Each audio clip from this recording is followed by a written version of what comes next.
Good evening. Hello. So it's been rough. It's been really, really rough. I was not expecting it to be this difficult.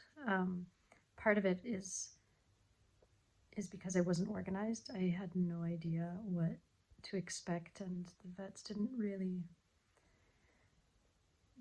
give me any indication of what I was getting what I was gonna have to deal with.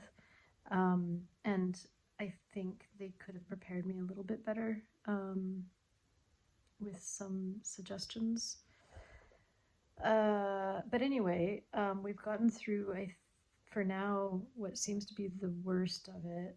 The first day and night, the first 2 days, and first 2 nights were rough. The second night was a little bit better. The first night I didn't sleep at all. So the cat came home on Friday afternoon, and the afternoon was complicated.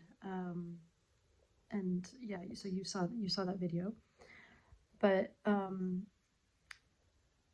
that night was worse because he wouldn't stop moving around, and like I don't know what he was doing, but he was doing stuff.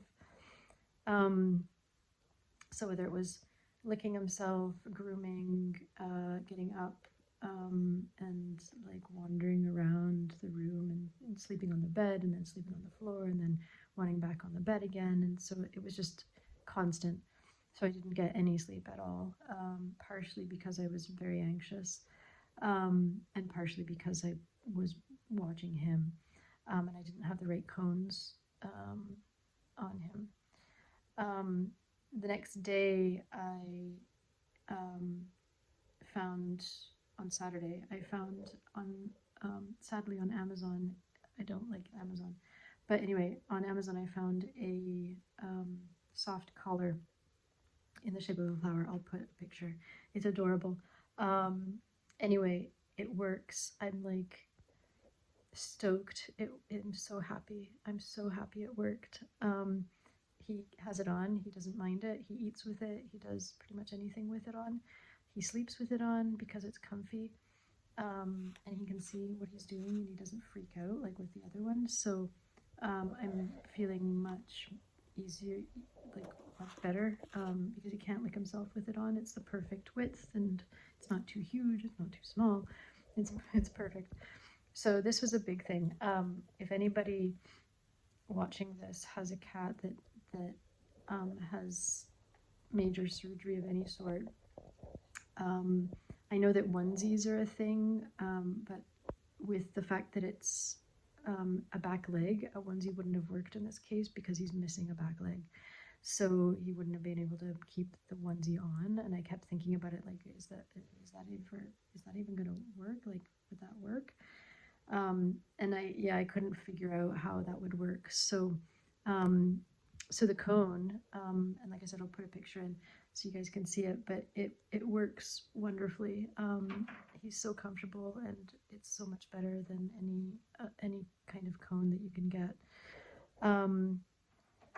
So yeah, plus I got him to eat his medication correctly because the first day it was a bit of a hit and miss because I wasn't sure if it was getting into his system because I was mixing it into his food, but then he wouldn't eat the food, at least not all of it, because he didn't like the taste of the medication. So I figured out a way. I make him 3 like snacks that have the medication inside, and he eats them, and it's no problem. He's done it twice now, so I'm very happy about that as well.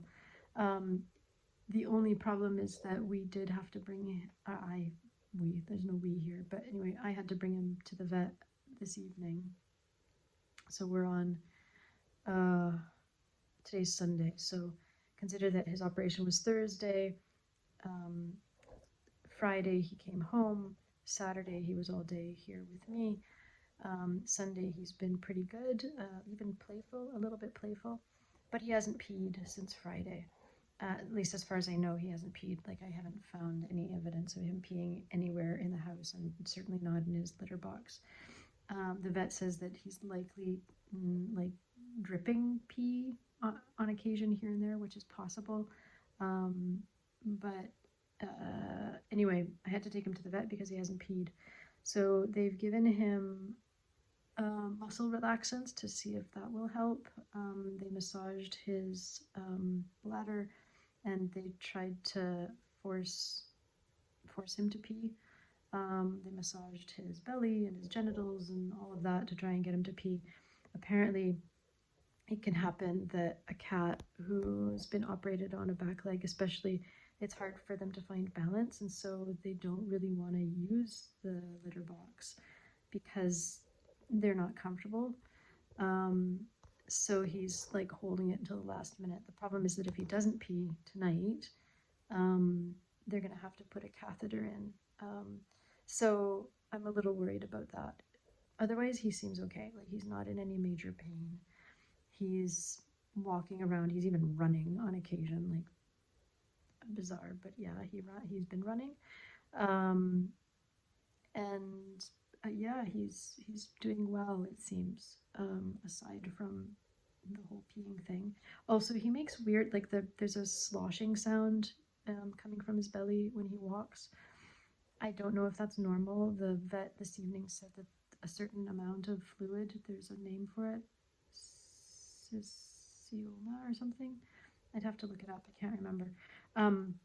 Maybe I'll type it in, text it, put a text in. That does not sound right.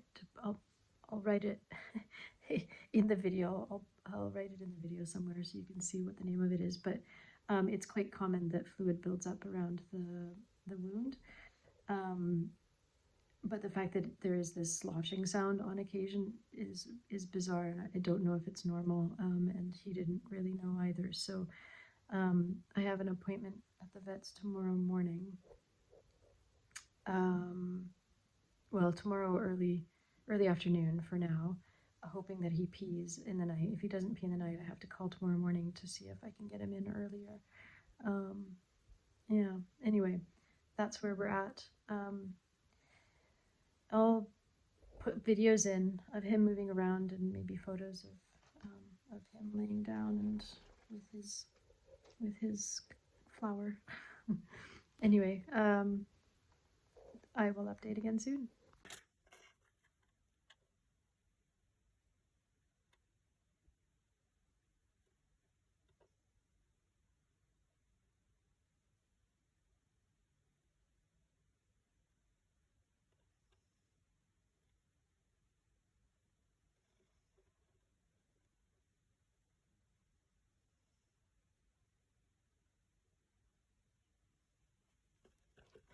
Yeah. Did you get it? Oh my goodness. Oh, good boy, puppies. Good boy. Did you?